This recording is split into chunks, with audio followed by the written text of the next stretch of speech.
मनसे अध्यक्ष राज ठाकरे 2 दिवसांच्या अमरावती दौऱ्यावर। आज पूर्व विदर्भातील मतदारसंघांचा घेणार आढावा। आज मनसेची पहिली यादीही जाहीर होण्याची शक्यता। शरद पवार आज अहमदनगर जिल्ह्याच्या दौऱ्यावर। दौऱ्याला श्रीगोंदा येथून सुरुवात होणार। पवारांच्या हस्ते विविध विकास कामांचे लोकार्पण। भाजपचे प्रदेशाध्यक्ष चंद्रशेखर बावनकुळे यवतमाळ दौऱ्यावर। विधानसभा निवडणुकीच्या पार्श्वभूमीवर दौऱ्याचं आयोजन। सर्व मतदारसंघांचा घेणार आढावा। नागपूरमधील ऑक्सिजन बर्ड पार्कचं आज लोकार्पण। नितीन गडकरी आणि देवेंद्र फडणवीसांच्या उपस्थितीत होणार लोकार्पण। राष्ट्रीय समाज पक्ष 288 जागांवर स्वबळावर लढणार। रासपा प्रदेशाध्यक्ष काशीनाथ शेळकेंची माहिती।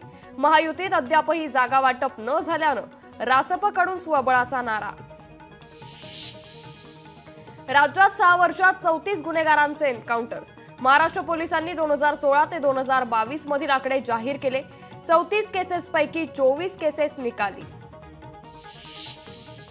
मान्सूनच्या परतीच्या प्रवासाला सुरुवात। राज्यातील काही जिल्ह्यात आज मुसळधार पावसाची शक्यता। लोकशाही मराठी ऐका, पहा, जागरूक रहा।